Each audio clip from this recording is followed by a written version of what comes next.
Chapter 1. The Gilded Cage and the Ink-Stained Truth.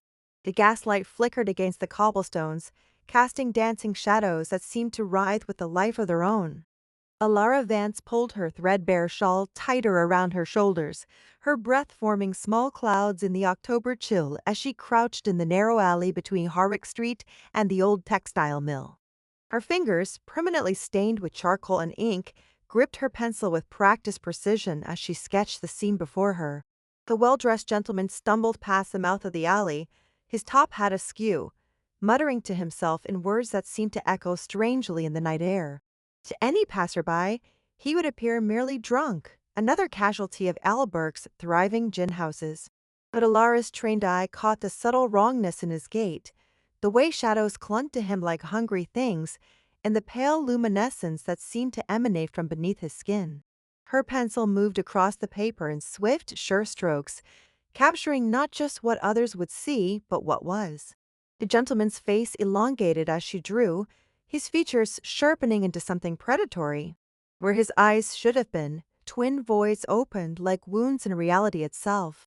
"Christ," she whispered, her hand trembling as she stared at her own artworks. The drawing seemed to pulse with its own inner light, the shadows on the page deeper than they had any right to be. This had been happening for weeks now. Every sketch, every hurried illustration she created to document the city's growing strangeness, revealed horrors that her rational mind insisted couldn't exist.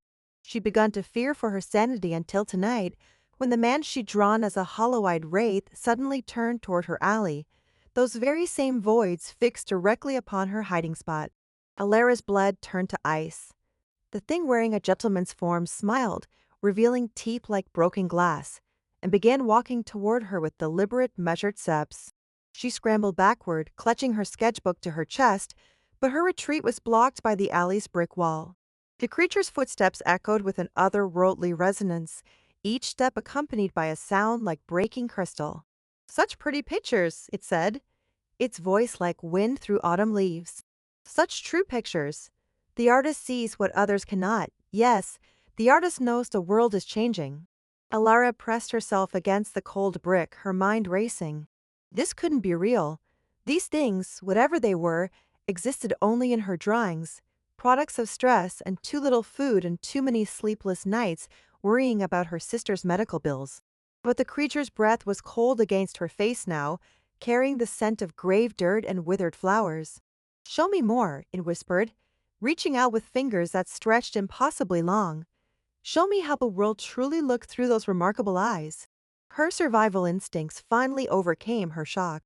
Alora darted to the side, using her intimate knowledge of Ethelberg's mezzo-like alleyways to her advantage. She's grown up in these streets, knew every shortcut and hidden passage. The creature might be unnatural, but she was desperate.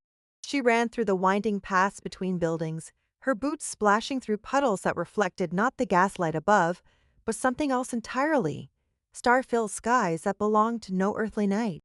Behind her, she could hear the things pursued, its movements creating sounds like shattering mirrors.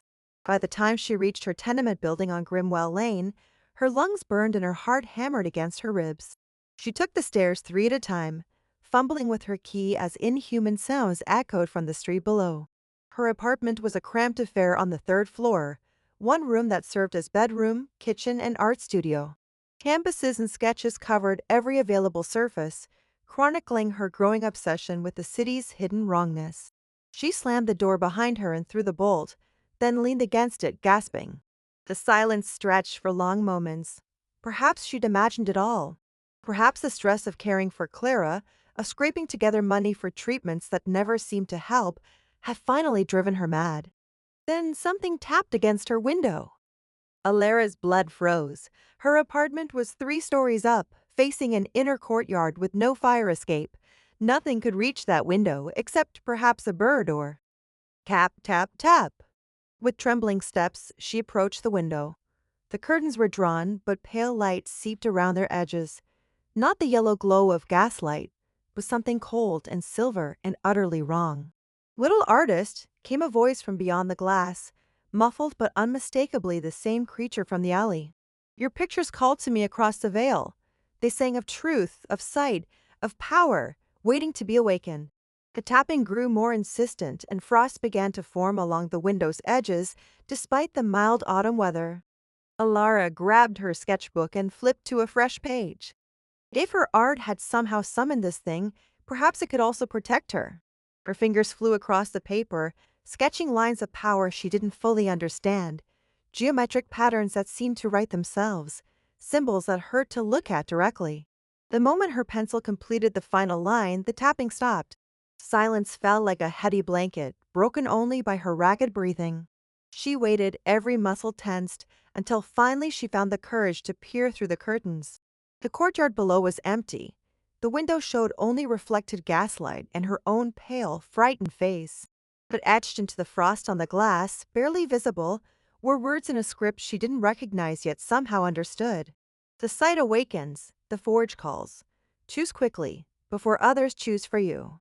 Alara sank into her worn armchair, surrounded by the detritus of her struggling artist's life, overdue rent notices, letters from Clara's physicians, sketches of a world growing stranger by the day. She looked down at her drawing, at the protective ward that had somehow actually worked, and felt the foundations of her rational world to crumble like sand. Whatever was happening to Ethelberg, whatever these creatures were that she alone seemed able to see clearly, she was part of it now. The realization terrified her more than the monster at her window, because deep down, beneath the fear and confusion, she felt a thrill of recognition.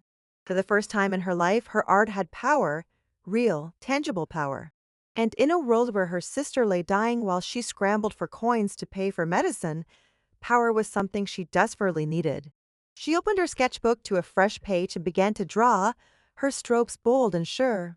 If the world was changing, if monsters lurked behind familiar faces, then she would document it all. She would learn to use this strange gift, whatever the cost. Outside, the gaslights flickered as if in response to her resolution, and somewhere in the distance, something howled, a sound full of hunger and ancient intelligence.